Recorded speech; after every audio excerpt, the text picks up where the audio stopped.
It's time for the show about the people and the places of the Carolinas, with the occasional visitors. In addition to hosting the award-winning syndicated TV show Life in the Carolinas, Carl White writes a weekly syndicated column and now hosts this weekly show, the Life in the Carolinas podcast. Now you can hear the story about the stories. And now, here's your host, Carl White. Craig, how are you, sir? I am wonderful. Just glad to be here. You know, we just met, but I feel like I've known you for a long time. I don't sense you meet many strangers, and I'm told that I don't either, but no, I feel the same. First of all, tell people who you are and what your official capacities are. Sure. I'm Craig DeLucia, and I wear a lot of different hats in business and in the community, but as we're talking today, I'm here in my role as the CEO of the Leonard Herring Family Foundation in Wilkes County. Right. And that's something you've done for quite some time, right? Officially named as CEO January 1 of this year, but I've served the foundation in one capacity or another for the last 7 years. Right. Yeah. Has that been an exciting journey for you? Oh, honestly, thrilling. Yeah. It's coincided with so many wonderful things happening here in Wilkes County. It's also coincided with a lot of growth and development in the family. And then when you think about what we've lived through as a society through the pandemic, it's come at a time of increasing human need where philanthropy can step forward and put resources towards greater good. So you bring all of those things together, and it's been a really powerful time to learn on the job and try to do well. Right. That's good stuff. I thought it would be a good time for us to talk about philanthropy and what the work of foundations are. I know a lot of great people that run foundations and do so much to serve communities, but I believe there's not a disconnect, but just an unawareness of why foundations are so important, what they are. Sure. And it's more than just being a place to get a grant from. It's this thing that has a legacy attached to it. So let's talk about that. What, in your role with the foundation and having been there for 7 years, let's talk about how you see the contributions and the purposes for foundations in society. Sure. And, my answer is based on our beliefs. There's no set playbook. Different folks take different approaches to being charitable or philanthropic. Right. Our work is based in honoring the legacy of Leonard and Rose Herring, two incredible human beings, and their service to this community here in Wilkes County, as well as their family's desire to impact their own communities where they live. So our foundation supports certain projects literally from coast to coast based on the families kind of settling out across the country over the years. But most of our work, the vast majority of our work, is centered on impacting positively the quality of life for our neighbors in Wilkes County, leveling the playing field to bring an equitable access to the resources of modern life. Okay, that sounded really good. But what do I really do? So no. Yeah, we'll talk about that. But let's break that down, because sure, there's some language that you're using. I hear this language on a regular basis, but even I have to stop and go back and look at the history of an organization to understand what those things are, because they're so different. Sure. And we talk about leveling the field. That can mean a lot of things to a lot of people. Sure can. So let's break that down and talk about the actual works, if you will. Yeah. It all starts with the founders. It starts with Leonard and Rose. Leonard passed December of 2015. Rose passed earlier this year. And they were longtime friends, clients, mentors. I grew up as an adult in public accounting. So I'm an accounting nerd and a numbers guy, and I was the family's CPA for a very, very long time. And so got to know Leonard and Rose well and study at their feet, consider them friends and mentors. They have phenomenal stories of their own. I wish that they were still here for you to interview. Rose was an orphan after parents passed, a woman at a time where higher education was not necessarily afforded to all. And she marched her way into a college and said, I'm enrolling in a course and you're going to help me figure out what I study, and I don't have the money to pay for it. And actually made that happen, got a secretarial certificate and paid the college back from her earnings. And Leonard was born in Snow Hill and grew up, rural and of very, very modest means. Literally almost didn't survive the day of his birth. In fact, the story I heard him tell is that the doctor who delivered him didn't sign his birth certificate when he was born, and told the family, if I sign the birth certificate, I've got to come back later today and sign a death certificate. So we're just going to leave that over here. But Leonard survived and thrived and went on to Chapel Hill and was a student and a scholar and went to work, and then found an ad for this hardware store in North Wilkesboro, North Carolina, that had a vision to transform that kind of what ultimately we now call the home improvement industry. And so Leonard and Rose's life, like all of ours, was kind of informed by a lot of those experiences of how they grew up. And as he achieved success in business, he was always really clear that they achieved it together, and that they wanted to use some of that good fortune that came their way financially from Lowe's becoming the company that it became to really help their neighbors have good lives. So that's where it all starts. It starts in that mission. And then you say, okay, so what does that mean?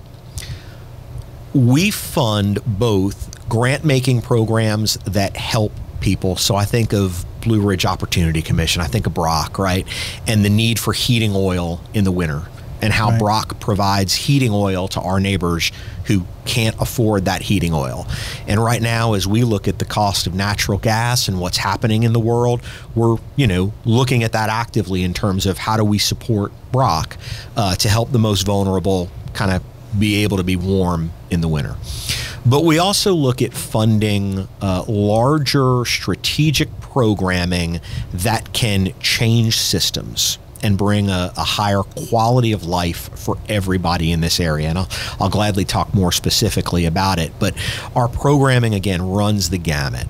So education is a big part of what you're doing. Huge part of what we're doing. Has it been that way from the beginning of the foundation? It has been, because I think Leonard and Rose, and this is one of those areas where I shared a common belief.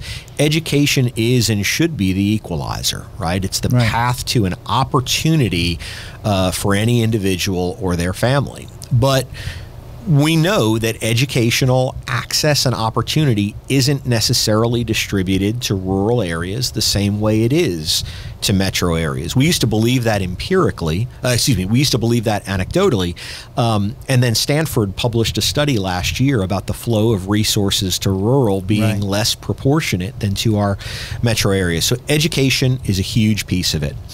But social services, child safety and welfare and wellness, economic mobility, the ability to be able to experience that higher quality of life, because we've learned that education alone doesn't level the playing field. Right. What levels the playing field, or what puts our talent here on equal opportunity footing with talent around the country, is investing in their human capital.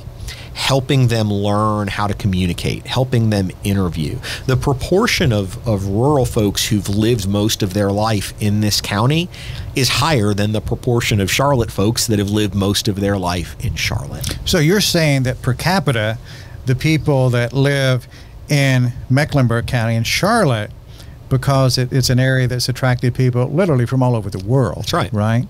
So there's a you don't find a lot of people on the street who, were you born in Charlotte? No. Were you born in Charlotte? No. Were you born in Charlotte? I got a friend that was. That kind of a thing, right? Yeah. But in Wilkes County, what you're saying is it's easy to find people who were born in Wilkes County and their relatives and their families and their friends, because they've been here generations. Generations, and it's a great place to be. You look at the mountains and the two rivers and everything that happens here, and then you look at the fierce, independent entrepreneurial spirit that this county has had. It's not just Lowe's, it's, Northwestern Bank, and it's, it's everything.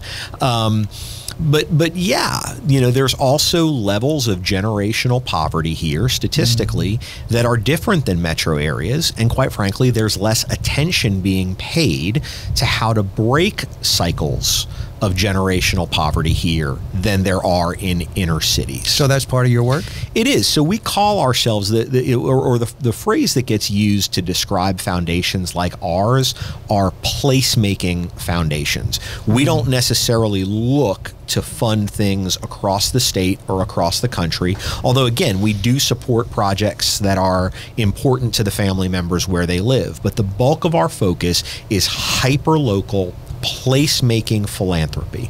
How do we help Wilkes County be the best Wilkes it can be for everyone in the community?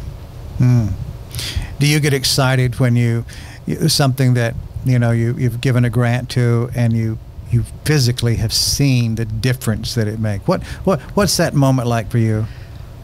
Indescribable.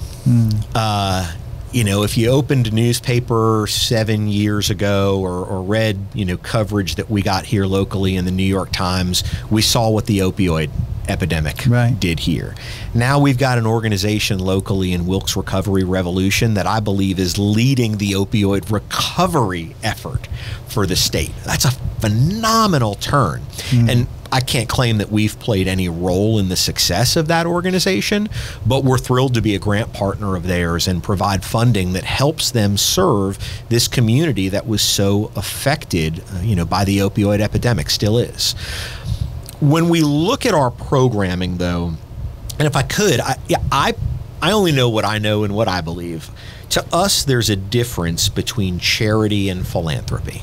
Right. Being charitable is writing a check to help a good organization do well, and it's super, super important.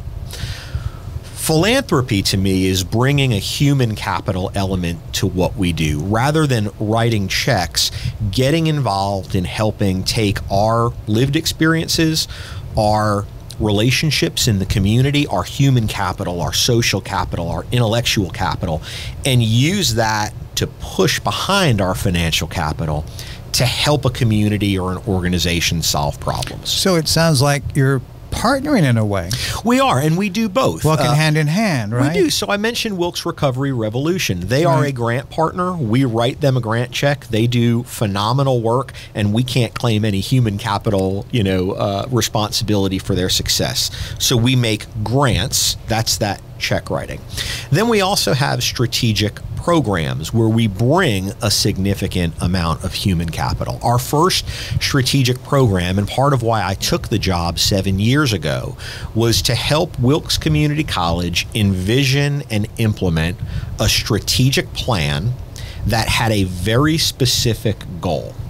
Our view of that goal, and we asked the college if they shared it, was that increasing graduation rates alone would not be something that we would be interested in funding. However, increasing graduation rates that led to a higher average starting wage for the college students, that would be interesting to us. Increasing the number and percentage of students who complete into career paths where there are jobs available that pay a family sustaining wage. That would be something we'd be very interested in being a strategic partner. And is that because you know that if you can help facilitate an education in an area that there's going to be a job waiting on the other side that's in demand for qualified people, and they're going to be paid enough to where it makes a difference. That's exactly right. Okay. It's my own personal bias that if you don't have that job demand piece in the puzzle, you can be skilling and educating a population that still remains idle. Right? So if I graduate 1,000 people in a certain career path and there's only 100 jobs available, I may have a phenomenal graduation rate, but I've not helped those 1,000 people put because they food can't on get a the job. table because they can't get a job. I see, yeah. And Dr. Jeff Cox, the president at Wilkes Community College, shared that vision that yes, we need to make sure there's an employer demand aspect to how the college offers its vast array of programming to the community. And so at the end of the day, over a 4.5, almost 5-year period, our foundation granted over $2 million to Wilkes Community College to study, design, test, implement elements that would accomplish that objective. Right. But we also spent now, I used to say over 1,000 hours of our time. It's closer to 1,500 hours of our time as a sounding board, thought partner, resource. We helped bring other grant opportunities. So I mentioned that we granted over $2 million. The college raised over $12 million as a part of its strategic plan. And I joke all the time with Dr. Cox that I hope that my being a pain in his rear half the time was worth it for what we were able to accomplish. But it was dirty hands work. Working with the college to meet that moment and increase the number and percentage of students. So did that entail bringing more people on board with the foundation to provide that involvement aspect? It involved actually bringing more people on board at the college. Okay. The college hired a gentleman named Zach Barraclough, who's become a great friend and colleague of mine, to implement and run the strategic plan. And we funded Zach's salary, or the salary of the director of strategic planning at the college for 5 years, because we felt that Dr. Cox has a full-time job running the college. For a strategic plan to be successful, someone's got to wake up every day and say, how do I accomplish this specific 5-year change management goal? So we funded Zach's position. We also helped interview Zach and vet candidates for that role. We also funded a position that the college needed, but didn't, through its state funding, have the capacity to hire, and that was a full-time data analyst. So we believe that my heart drives me to want to help, but the data tells me how and where and when to try to help. So you're saying that, say there's a vision to accomplish something, that you're strategically now empowered with having the data to say what's working, how people are learning, what type of jobs are available, and then trying to take all that data and then put a plan together. That's exactly right. Okay. And be willing to test, implement, right. Be willing to fail, but fail forward. Right. Most folks are uncomfortable in failure. If you don't fail, you don't learn. Right. And that's true in philanthropy as it is in any educational effort. So we would take our grant dollars and expend a little amounts in certain areas to test ideas, gather the data through the college, and understand where to put a larger focus. I'll give you a concrete example. Actually, I'll give you two concrete examples. The first is by bringing on board a full-time data analyst position whose full-time job was just to collect, synthesize, and analyze data and find perhaps relationships in the data that weren't explored. Yeah. So one of the data points that the college collected, there's a kind of a basic life skills class that's required for most 2-year degree programs. However, there was no requirement that students take that course early in their college journey. Well, if you think about it just anecdotally, if there's a basic skills class, how to study, how to communicate, and those sorts of things, taking that early in my college journey can only help me. Well, the college, in studying the data, found a very high correlation. Well, correlation and causation can be two different things, but found a very high correlation between when in their student journey the college, the student took that course, and the persistence and completion rate. Students who put that course off were far less likely to complete. Right. Well, that helped give the college the insight and the data to say, we need to make sure this is happening more often, that students are taking this early rather than deferring this course. Second observation, when students would drop a class or drop out entirely, the college wasn't collecting data on why. And through bringing in a data analyst and then the existing IT and data management team, the college started collecting much better data on why students weren't completing. The college found that it's typically because of life circumstances, not because of, an inability to handle the curriculum. And it's typically due to a very small amount of financial need. It's my truck broke down and I don't have the dollars to get it fixed and transportation's an issue. Or my family's having an emergency, so I'm picking up additional shifts at this restaurant and I can't complete my class. Well, if you stop and think about that for a moment, we have so much invested in the life and the success of that person. Right. For someone to have to stop out of their journey for a $100, $200 financial need at that point in the game, that's heartbreaking. Well, the college took that data and developed a robust series of student wraparound interventions to help keep students on their path. At the end of the day, all of these interventions have helped the college almost double the completion rate over the last 4 years, while also substantially raising the average living wage of all of their graduates. See, I was hoping you were going to say that. I could hear where the story was going. That's right. I really want to hear a good part there. So it almost sounds like that's a compassionate thing to do, and for your foundation, based upon what you've shared with me, where those people came from, that's their exactly upbringing, right. It just sounds like, well, of course they would do that. That's right. Now, we didn't do it alone, to be clear. Of course. We're really proud of the fact that, well, I'll tell you the data point, and then I'll tell you the remedy. When we started, the local high schools had one guidance counselor for every 400 students. That's not enough. And those guidance counselors work hard, but you can't serve that much of a population. We worked with another foundation, the foundation of Bob and Betty Strickland, another very successful Lowe's executive family and a personal friend of mine.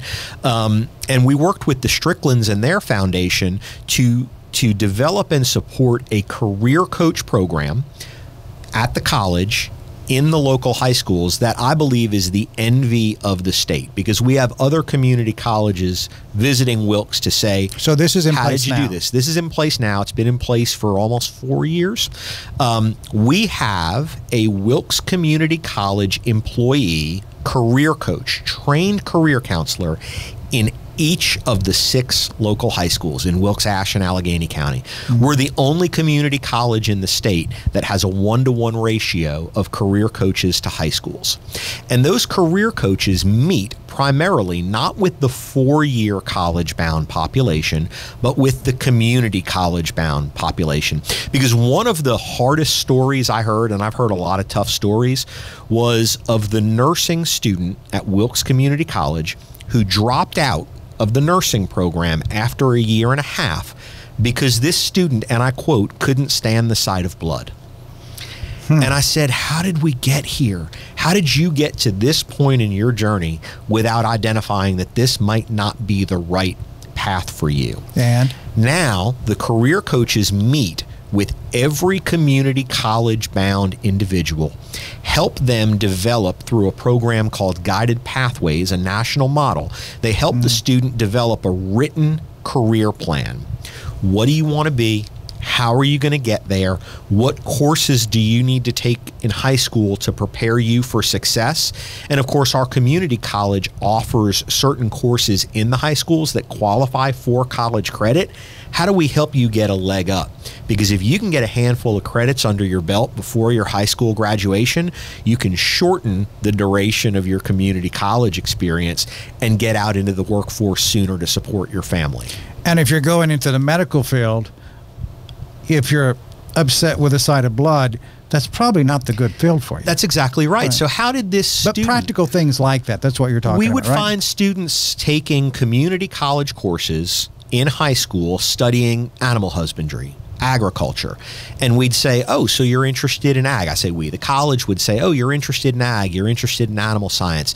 And the student would say, no, I just wanted to take the class. Okay, well, that may be okay. I certainly love an intellectual curiosity, but are you taking courses that align you for success in where you want to go? And do you understand what courses you need to align you for success? We haven't reinvented the wheel on any of this. We've been huge research nerds. Right. And we understand that our typical community college bound student is a first generation college student. More likely than not, that student is growing up in a family with no college experience and below the living wage line. And so those students don't have access. You've got great parents who want to help their kids do better, but don't know how, don't know what advice to give them, don't know how to help them be on a better path. And the college has really worked hard, and our partnership has worked hard to just coordinate resources and information and then bring them to people in a way that resonates and helps them find a path. Wow. That has to be incredibly inspiring to the family members of the foundation, knowing that such a fundamental work is being supported. I believe and hope it is. And as we work with the family, you know, we've brought the college team to brief the whole family on what we're doing and the impact that we're having. Same with all of our strategic initiatives. When we get to the point of making a big investment of kind of time, talent, and treasure, because it takes all three, we love sharing those stories, and we get a lot of great feedback from the family. And what's really special to me, as someone who, again, considered Leonard and Rose to be friends and mentors, is when we get the feedback from the family of, this is exactly what my granddad and my grandma would have wanted, right? This is exactly what they hoped this would accomplish. That just means the world. Do you ever get pushback? Is there ever pushback for this type of work? I can't imagine what it would be, but all sorts of things happen. So do you ever get that? I wouldn't say pushback, although I would say Lee Herring, Leonard and Rose's son, and his wife Pam, they live here locally still in North Wilkesboro, raised their family here. And Lee is our president of the foundation, where I serve as CEO. Lee and I believe in a management theory called collaborative conflict, and we believe in something called mastermind theory. And so what that means is that we want to bring really smart people into the room who will challenge all of our thoughts and ideas, because that only either helps us get to a better answer or makes our logic and our reasoning better. And so I wouldn't say there's any pushback, but we engage in a lot of spirited debate about how to achieve impact for the community. Wow. So you're taking it very seriously, and you're not concerned about someone hurting your feelings. It sounds like you're paying people to do that. I don't if they can, right? If we can, I just don't hold my ideas precious. Right. I've always believed that, you know, I reserve the right to change my mind when the facts change or when I learn new information. Sure. And I think that's how you do well. You know, it's never served me well in life, the times where I've been bullheaded or a bull in a china shop and said, I'm focused. I admit I've done it, but it's never served me well. Whereas when you bring people to the table and you're willing to listen and engage and provide for a common outcome, that's how you make change happen. Right now, we're funding a child care study. There's a massive need for child care in Wilkes County. There's a need for it to be distributed, right? Because if you live in Charlotte or RTP and you need to put your kids in child care or after school care, there's always a facility on the way to X, right? There's a facility between my home and my work, or my this or my that. Here on our kind of mountain roads, you don't get that same effect. People have to drive very different directions, and there's not always facilities that are convenient. And then there's not always capacity in those facilities. We know from the Wilkes EDC, from bringing them to the table, our local organization responsible for leading economic development, that the lack and the shortage of childcare has cost us jobs in terms of companies putting jobs here, because companies have said, if we don't have housing and we don't have childcare, how can we support our workforce? So those are fundamental things that companies would look for in a community before relocating. It's not just, is there a place to build a building or can we move into something? It's a lot broader than that, right? That's exactly right. That's exactly right. It's, do you have housing? Do you have childcare? And now more than ever, it's, do you have the social amenities that attract talent to want to live in an area? Because our workforce is now distributed. It's not just in technology. Across virtually all professional careers, you can live anywhere. But folks want to live in the places that have a vibrant downtown, walkable features, good restaurants, high quality of life. We have the opportunity to deliver all that. But that's what companies are looking for when they make their decisions about where to locate talent. Let's now segue into another piece of information that I wanted to chat with you about, because I saw your foundation was very much involved, and that's NC Tech Path. So that's the idea of this organization I first was aware of, not here, but years ago. It was out west, and I was absolutely amazed at that idea. And I said, that would be great for the Carolinas, and I could see that happening. And so here it's happening. Yeah. Right here. So tell us what NC Tech Paths is all about. Sure. NC Tech Paths is a nonprofit that seeks to break the urban-rural divide in the digital economy. Okay, so we're going to unpack it. Yeah, that sounds great. I mean, that really is a great commercial. Right. I mean, Tim, we need to cut a 30-second spot. A 15 and a 30-second spot. So I gave you the mission, but now I'll tell you what we really do. It just sounds so impressive, right? Yeah. Now, how does that really happen in an area that hadn't done that before? Yeah, if you talk about leveling the playing field, it's access to technology jobs, because literally every company right now is a technology company or has technology needs, okay? And it's also bringing lifelong, not just K-12, but lifelong technology training to people so that they can live in this digital economy. That's what leveling the playing field means. But I think in terms of stories, so I mentioned Zach Barraclough earlier, my friend and colleague, director of strategic planning, or the initial director of strategic planning at the college. About 3 years into those efforts, this was fall 2019, if I remember correctly, Zach said to me that we had started to move the needle on graduation, completion, living wage, and we started thinking more about economic mobility. If the college is helping more students be on a path, now how do we increase the number of paths that there are to a family-sustaining wage? And Zach said to me, I think we should look at technology careers. This is fall 2019. Technology work is increasingly being done from anywhere. We should figure out how to educate more folks to have jobs in technology careers. And I thought about it and I said, yeah, but you're nuts. What would ever happen in this world that would cause companies to hire talent remotely at scale? And then the pandemic hit, and I had to eat my words and call him in, June 2020. Immediately, right? Yeah, and he had done all of this work to start to think about how we could engage that through the college. And June 2020, I called him and said, we got to roll up our sleeves and get to work. I see what's happening around us.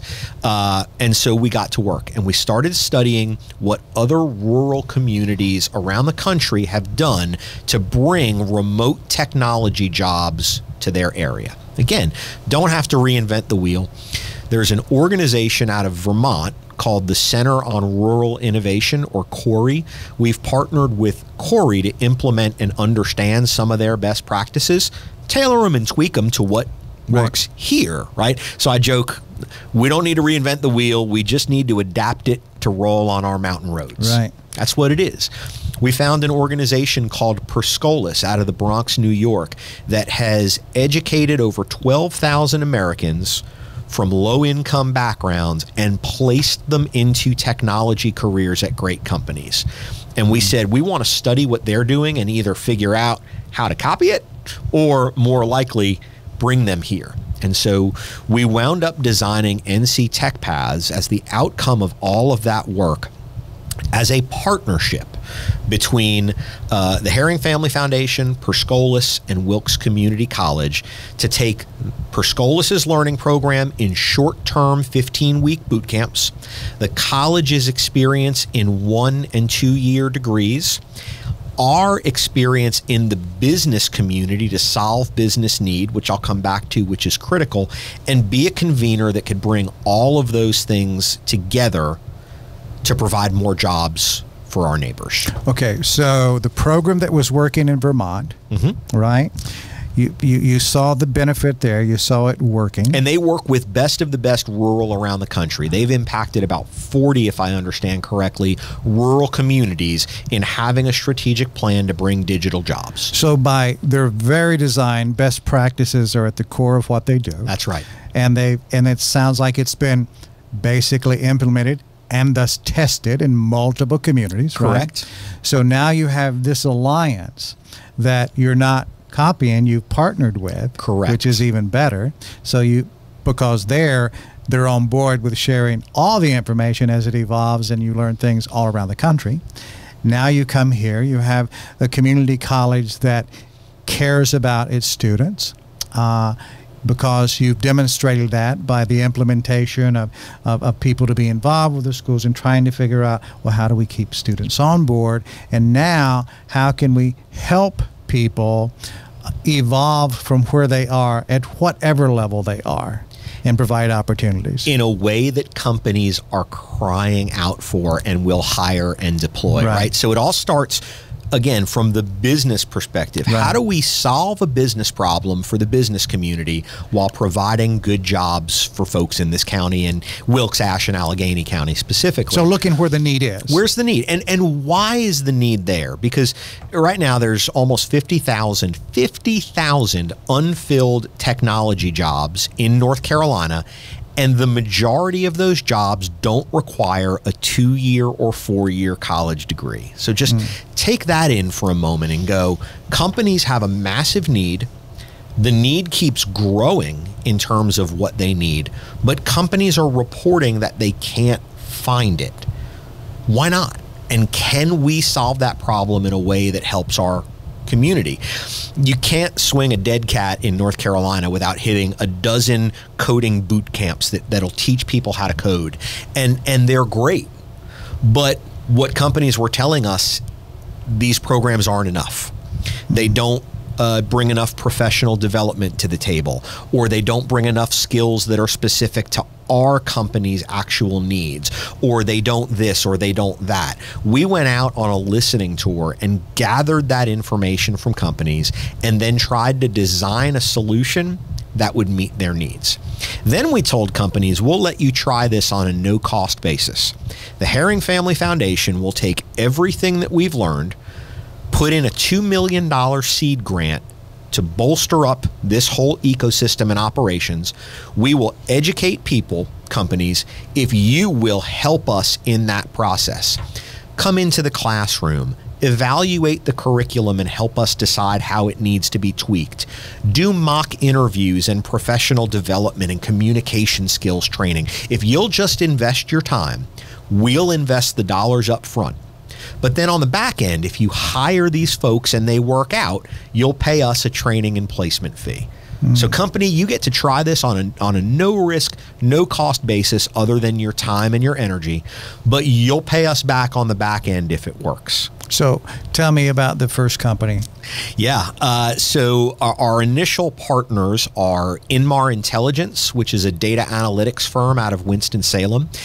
Infusion Points, which is a high growth, amazing cybersecurity leader based here in Wilkes County, and Lowe's, because Lowe's is trying to hire, several thousand technology workers across all of tech, from coders and software developers down to IT help desk supporters who answer the phone, and help you when your computer's not working. Right. Those are our 3 initial employer partners that really jumped into the deep end of the pool with us, came into the classroom, came into strategic planning and design sessions, did mock interviews and professional development, and now are hiring and placing our alumni. So they're completely bought in. It seems that way to me, Right. because they are coming back for more. To hire more people, and quite frankly, asking us to expand our pipelines and get more people into the program. Our first course of 10 software engineers graduated and passed their industry certification in, computer programming, software development. All 10 were placed at Inmar or Lowe's. The average person in that cohort went from a $32,000 a year salary, often without corporate benefits and healthcare, to $55,000 a year plus full-time benefits. Right. Now, that's a hard course. Software engineering is not an entry-level job. Most of those folks had some degree of experience, but were underemployed or, looking for a better alternative. Let me ask you this. So with these three companies participating in the activities that you've described, do you find that there's enough commonality between the companies on the type of training that they'd like to see students have, to where you feel like you're getting a better grasp on what that student, that graduate that trainee needs to look like for many other companies? Do you feel like there are commonalities there? The honest answer is, in some ways, yes, and in some ways, no, but both are positive. And here's what I mean by that. There's a commonality in terms of what they need at an 80% model, and the commonality is we need a little less focus on the technical development, because we'll teach people our systems and how to impact our company. We need more efforts into just general workforce readiness. Okay. How to be a good team member, how to work in a team, how to collaborate. Critical thinking and problem solving. That's exactly right. But then when you get down to the specifics, even in software engineering, well, you've got all of these different computer languages, and company A uses Java and company B uses C++. Part of what our partnership does with the college and Perscolis, part of what we can accomplish is to dial in that last 20% to the employers that are hiring out of that specific cohort. But if you've got 80% that will benefit everyone, and then it's a matter of tweaking another course here or there to help prepare a student for this particular group, but you're almost there. It's just this dialing in, right? That's right. And to be clear, we, NC Tech Paths, don't teach the courses. Right. We're a convener and a facilitator and really a nonprofit talent broker. All of the learning and instruction is delivered by Wilkes Community College and Perscolis, this national boot camp organization. We provide a professional development wrapper, as well as the recruiting and placement and corporate relations functions. And that works as a partnership. Companies understand that Perscolis, having a national footprint, can adjust its curriculum to changes in technology much more nimbly than any one community college can. The community college, as such a trusted local institution and convening place, can bring resources as well as longer term technology applications. So if an individual participates in a 12 to 15 week boot camp, they also earn community college credit, and they can come back or stay towards a 1-year diploma or a 2-year certificate. So it's bringing all of those pieces together, but saying, how do we do this in a way that is 100% workforce relevant and solving company needs? Okay, so that's a lot to digest. It is. Can I give you 2 other quick things on it? Oh, yeah. I say quick, but I think you're hearing that I'm not. You highly doubt that it's quick. You may, but I don't know if you can deliver on the quick part. I probably can't. But that's okay, because I have more questions for you too, based upon our tour before we actually sat down today. Yeah. But all right, let's go with your 2. Yeah, there's 2 things on that. So I mentioned software engineering, kind of that $55,000, $60,000 a year job. Right. That's the most difficult program that we offer, and so it does have the highest barrier to entry. Our goal, our explicit goal, is not to just develop software engineers. We want a portfolio of learning opportunities and a portfolio of career paths so that there is a job in technology here in Wilkes County for every person who has the ability to invest in themselves in the programs to get that education. So we also offer IT help desk training. Those are great jobs, $47,000 a year starting salary plus benefits. And the need for IT help desk support in North Carolina, there are tens of thousands of jobs available. So we offer that as an entryway course with a high likelihood of placement with companies and with a very low barrier to entry. And you may have seen in the Wilkes Journal Patriot the article about that course showing our graduates that ranged in age from mid-20s to mid-60s across all different types of economic backgrounds, across all different types of demographic backgrounds. The nice thing about help desk support is that in addition to being that $47,000 a year starting wage, it's viewed by companies as an entry-level job. Companies will sometimes take their top talent on the help desk and send them back into the software engineering program and the chance to upskill even further and continually invest. So the goal at NC Tech Paths is a portfolio. We now partner with Wilkes and Perscolis to offer 7 learning courses that go from what they call asynchronous learning, right? Boot camp on demand that you can complete at home over a 6-month period, to 12 to 15 week, full-time 40-hour-a-week boot camps, 1 and 2 year programs at the college, and even some work with Appalachian State University on 4-year placement. Complete portfolio and menu. The second thing, and this may have been where you were starting to go, is I have a general belief in life that, first, do no harm, right? And we looked at this at the beginning and said, what are the ways that we could unintentionally, inadvertently do harm with a program that we think is really valuable and great? If we only impacted a technology community, I think we would do some harm potentially to the rest of the community that is not interested in jobs in technology. So we said, how does this become a program that has something for everybody beyond the K-12 education piece that we've talked about? And that led us to research that talked about the need for co-working space and collaborative real estate, a physical infrastructure for talent to come together, to engage with the community, and to increase downtown rural foot traffic. And that led us to our first piece of real estate called the Masthead. Yeah, that's exactly where I was going, because I was impressed with that space, because to me, it brings it to life for those individuals that aren't necessarily going off to work for a larger corporation, or maybe some of them are, they just have the space to work there. That's right. But let's talk about that space and bring that story to life a bit of where it is now and where we envision it'll be 12 months. And you shared some incredible news earlier that your long-term plan, there may be even things happening between, step 1 and step 2. It looks like there's going to be a step 1, step 1.5, and then step 2. Yeah. Right. Look, the response to what we're doing has been overwhelming, and I'm hard to kind of get knocked off my feet. But I've been so positively knocked off my feet. When we started the business plan for NC Tech Paths as a nonprofit, we hoped that we would be able to educate and deploy into jobs 40 to 50 people a year.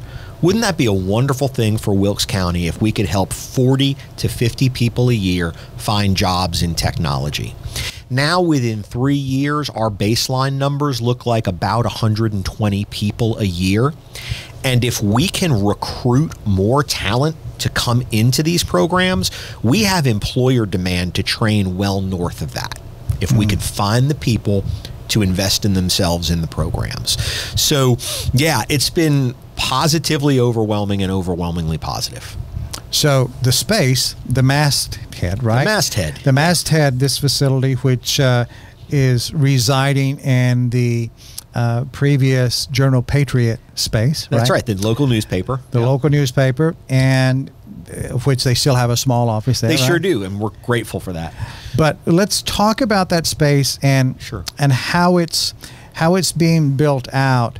And information you shared with me earlier that this is moving much quicker than you imagined it would ever move. It is. And so how do you keep quality but rise to meet the moment? Right. Because I believe we have a moment to meet here. I mentioned Center on Rural Innovation earlier and how their research and thoughtful work has guided a lot of our efforts. They've got some great research that talks about the impact to a rural community to have a physical space. So we started there. Then we talked to companies coming out of the pandemic, again, solving employer need.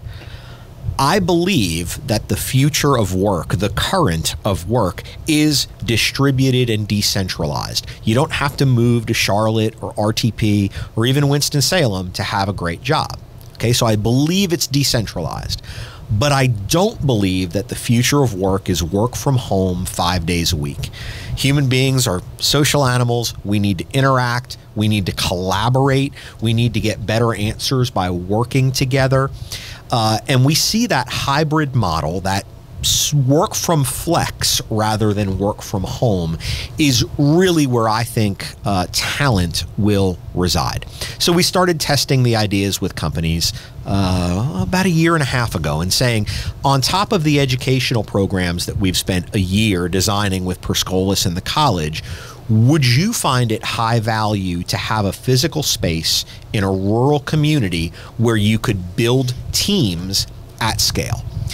And the companies were overly enthusiastic about this because they're in a war for talent. And when everyone works from home 5 days a week, it's hard for talent to feel connected to their company, right. Hard for talent to feel connected to their fellow employees. So then we looked at a study, and I'm sorry, I laugh every time I think about this because it's economically absurd.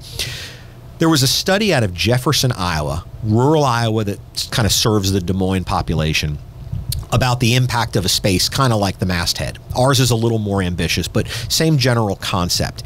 And what that study found was that for companies to rent space at the co-working facility in rural Iowa cost the company less than paying for parking for that individual in Des Moines. Wow. Okay. Never mind the additional facilities and overhead that you need for that talent. So stop and think about that a minute. We have all of these beautiful rural downtown buildings that are underutilized. Some of them have been vacant. Some of them are under capacity.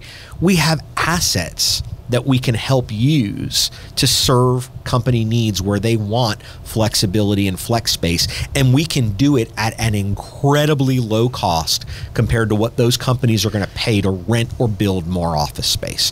So that was the genesis of the masthead, the research, the business proposition, and the local need. So now that walls are going up, right? Yeah. Tell me where you are in that process. So the percentage, how many workspaces? I know they're different sizes, but Yep. how many spaces? How many human spaces? Yeah. Are there in that space now? Yeah, I wish I had Doran, our community manager. The zoning is for like over 140 people in that building, but we think the space will handle 80 to 100 people right. on a daily basis.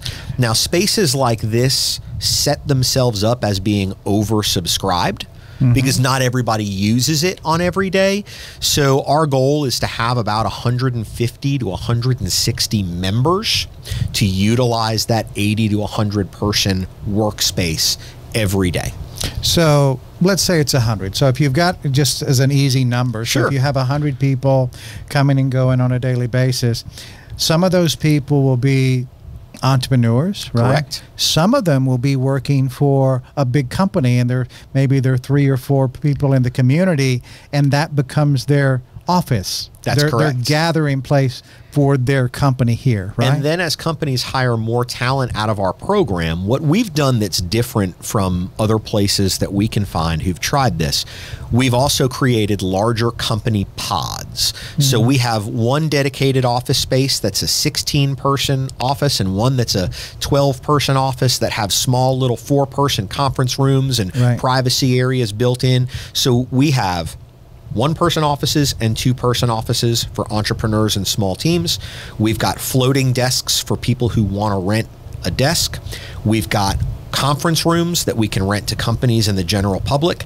We've got configurable space that can put some of that together. Mm-hmm. And then we have these 2 pods to serve larger teams at scale.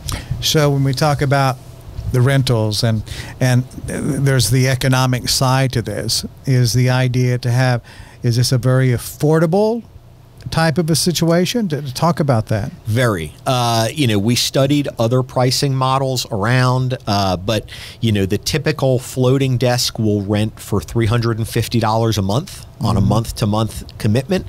All the way up to the larger 16-person pod is $2,600 a month. But again, with the whole run of house of conference rooms, AV technology, and community benefit all together in one space. So it prices out incredibly competitively on a square footage basis. No, I would say, I mean, just the idea that a company could have 20 employees from this region and they would have their sense of company correct in one place for that amount of money, that's incredibly competitive. Incredibly competitive. Right. And unlike a lot of other co-working spaces, we're a nonprofit. Right. So running the masthead is a profitable activity, but all of the profits from the building get utilized back into our educational programs, K-12, Perscolis College, and then the jobs placement. So program. The funds that come in roll back. It's a virtuous cycle. It just continues to roll over. That's right.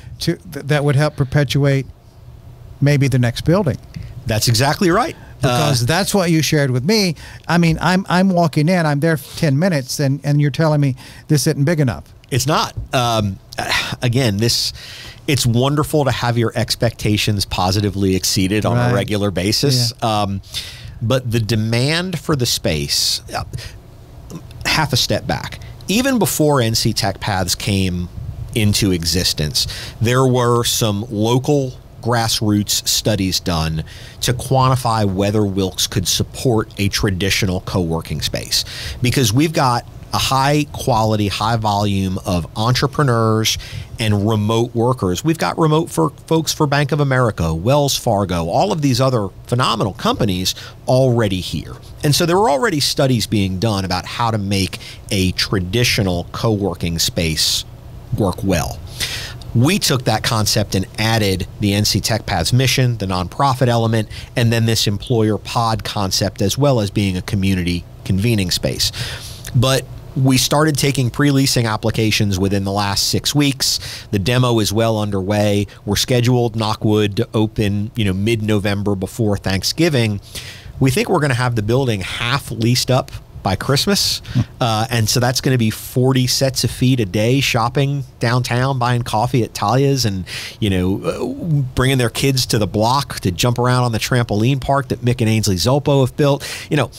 And we think the building's going to be fully leased up by June of next year. And we're going to need more space. So earlier this year, again, all of these, it's like DNA, right? It's the double helix where all of these strands connect to each other. A group of local nonprofit leaders called the Outdoor Economy Working Group, they're led by Heather Murphy at the Health Foundation and a whole bunch of other just high quality community leaders, had been working on an outdoor health and wellness plan. We have this amazing terrain in the county with all of our mountains, Kerscott Reservoir, Stone Mountain, parks, trails, hiking. And then the towns of Wilkesboro and North Wilkesboro are literally separated by an amazing river that people, like to enjoy and experience. How do we use those assets to encourage greater outdoor activity, health and wellness for the people who live here, as well as tourism inflow from people who like to visit this area? That group was moving their action plan forward as the Herring Family Foundation and NC Tech Paths were looking at the growing, appetite for what we're creating and saying, we need more. So down at the, for folks who aren't that familiar with Wilkes County, as I mentioned, you've got the Yadkin River running between Wilkesboro and North Wilkesboro, and you've got the Reddy's River that runs, and you've got the confluence of those two rivers. Along that confluence was the old American Drew furniture site, right? Sold to Lazy Boy years and years and years ago. The last of the manufacturing buildings on that American Drew furniture site was torn down 2011, I think. Of course, that was one of the largest employers in this area forever and ever and ever. And now you've got this dormant, vacant expanse of raw land at the confluence of these two amazing rivers, with the mountains as this beautiful backdrop, sitting undeveloped and underutilized. And again, I mentioned earlier, part of succeeding in the modern economy with attracting and retaining a workforce is quality of life amenities, things that people want to go to and enjoy. So earlier this year, the Herring Family Foundation bought the piece of land that's known as Block 46, the last remaining undeveloped parcels of the American Drew furniture site. And we're looking to use that land to spur development. NC Tech Paths to build a longer-term facility that can hold 200 to 300 people, as well as housing, retail. We're hopeful for a hotel on that property. When that news first broke, what were the phone calls like? I'm going to give you an honest answer because I don't know how to do any other way. I think a lot of folks in Wilkes County have an honest, well-earned skepticism about a lot of progress and change. And so as things started to develop, we heard a lot of folks just kind of go, yeah, I've heard this before. I've heard someone's going to do this, or I've heard someone's going to do that. And now, like, the greatest professional thrill I get, not personal thrill, because I've got young kids and a great wife and all those sorts of things, but the greatest professional thrill I get is when someone around town who I kind of view as a good, reasonable skeptic kind of comes up to me and says, this is all happening, isn't it? And so that's what the phone calls have changed and turned from. 4, 6, 8 months ago, it was is this really going to happen? But let me ask you, had you already bought the land at that time?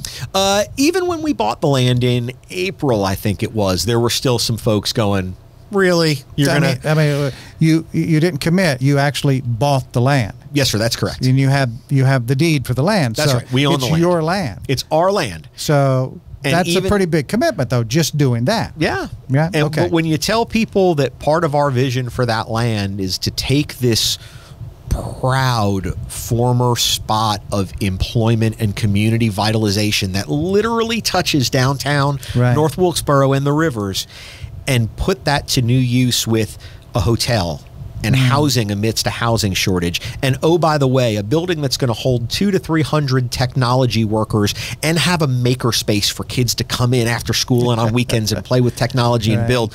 More than one person looked at us like we had lost our minds. But what we knew and what we were telling everyone is, we see the pipeline that's being built through NC Tech Paths. We see what's happening. Again, the heart leads us to want to help. The data tells us where to go.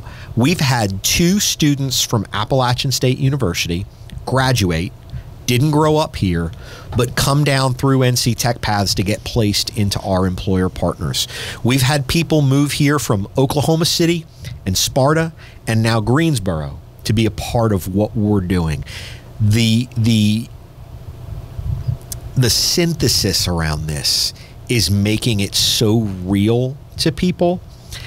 And the best story I've heard was a young man whose church has an annual ceremony for their high school graduates that's almost like a football signing day, where the kids kind of say where they're going to college, 2-year, 4-year. And one young man at that evening this spring said, I wasn't going anywhere until I heard about this NC Tech Paths thing.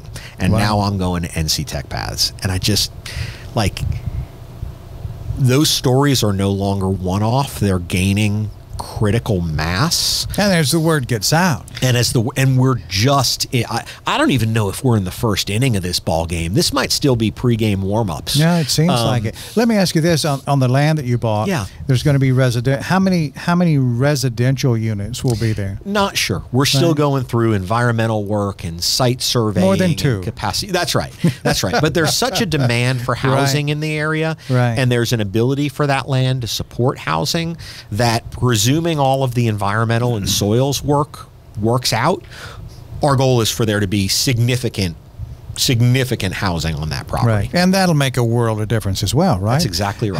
Having people, that many new people living uptown and probably working in that sector that's going to put them in a position to where their money could make a difference. And if you think about that piece of land sitting on these 2 amazing rivers, sure, and you go, there's a blank canvas for the community to paint on, and say, what's possible? What do we want? We're working with the towns and the county on there being a significant piece of public use space, parks, and we hope ultimately a beach on the Readies for people to use. So the river runs through it. It does. You know, when my kids like to go out to Valley Crucis, out by Mass General Store, there's that beachhead access there, an outdoor playground, and you can go up there on the weekends in the fall especially, and there's so many families enjoying all of that outdoor space, and kids getting down in the river and playing and using the beach and the playground and the fields. So you imagine that will be part of this development, if provided the soil tests are good? We're hopeful that there's a piece of it. Again, some of this is about what does the community want, and what will the county, our neighbors, what do we want, and what do we want to support? I'll tell you an interesting story that you may already know, but the Readies River, as it runs to the Yadkin currently, is relatively straight, right? It comes over the spillway and runs basically straight north to south. Yep. And then hits the confluence. That's not actually the original shape of the river. The original shape of the river had a large hump in it, a large turn and curve. Now, I don't know what the real story is. The story I've heard from multiple people is that 80 to 100 years ago, they wanted to float the logs from the sawmill to the furniture site faster, so they dredged and straightened the river so that the logs would flow faster. And we have this beautiful greenway built on the western bank of that river. Well, if you really go down and look in the Readies, really go look, Mother Nature always wins. Mother Nature is fighting her path back west to where that river used to be. So the Outdoor Economy Working Group has worked with a design firm called Destination by Design that has a really thoughtful plan to apply for federal grant money as well as some private philanthropy money to reshape the Readies to its original shape. Because after reviewing their research, I'm of the belief that if we don't take action and do that, Mother Nature is going to do it herself in the next decade. Right.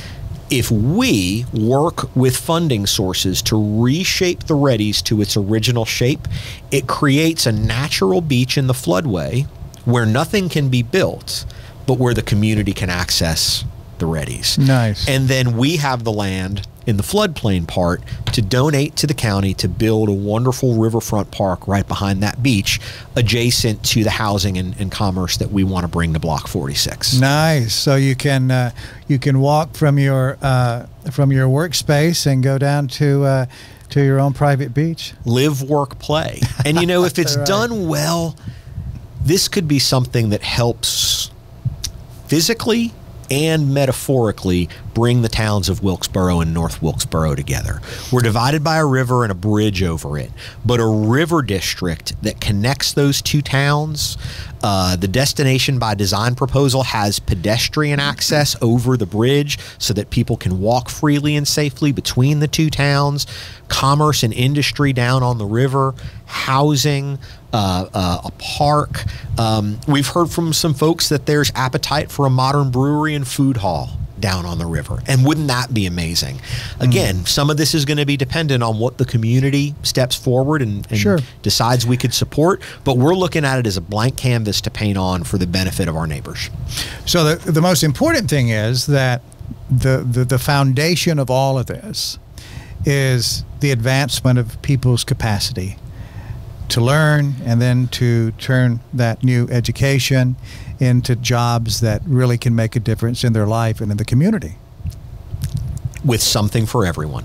Can you imagine a future of where Wilkes and the work that you're doing now, the collaborative work, that it would be a shining example for other communities around the country? I can't not imagine that future. I've seen more energy in the last 12 to 18 months than I can remember at any point in time. I'm a homeowner here now, split my time between Charlotte and Wilkes, but I've been coming here professionally for over 20 years and spending a lot of time in the community, especially the last 7. There's more excitement now than anything I've ever seen, and I've heard that echoed by so many people. And what NC Tech Paths is doing is being considered a model for the rest of North Carolina. What Wilkes Recovery Revolution is doing is being seen as a model for the rest of North Carolina. What Wilkes Community College is doing is being studied for the rest of North Carolina, for the non-metro community colleges. There are so many threads coming together against the backdrop of this awesome place to live with the mountains and the rivers and the downtown and the walkability and the music and the spirit and the pride, that I cannot imagine that we are not living a case study that will be written about in the most positive ways for how a community can come together and roll up its sleeves and do the hard work to make it the best place it can be. That's amazing. And, you know, through the generous foresight and philanthropy and spirit of Leonard and Rose Herring and the caring of their children, Sandra and Lee, and their spouses and their children and grandchildren, I get to do that for a job. There's not much better than that. No, that's great stuff. I tell you what, we're going to save a little bit for our next visit. I imagine there's a lot there's a lot yet to come. But this has been fantastic. I really wanted us to sit down and have this chat about something that's so real. It's happening now. It's all happening. When we had the launch party for NC Tech Paths, I mentioned, you know, well-earned skepticism in the community. Lee Herring kind of gave the opening address to that public launch party. Thanks for listening to the Life in the Carolinas podcast. Stick with me for the rest of my life. If you enjoyed your time with us, please visit the show's website at lifeinthecarolinas.com. Join our mailing list, and we'll keep you updated every week on what we have coming up and other interesting things around the Carolinas. We value you as a podcast subscriber. We'll see you next week. Thanks, and remember what Carl says, it's never a bad time for a good story.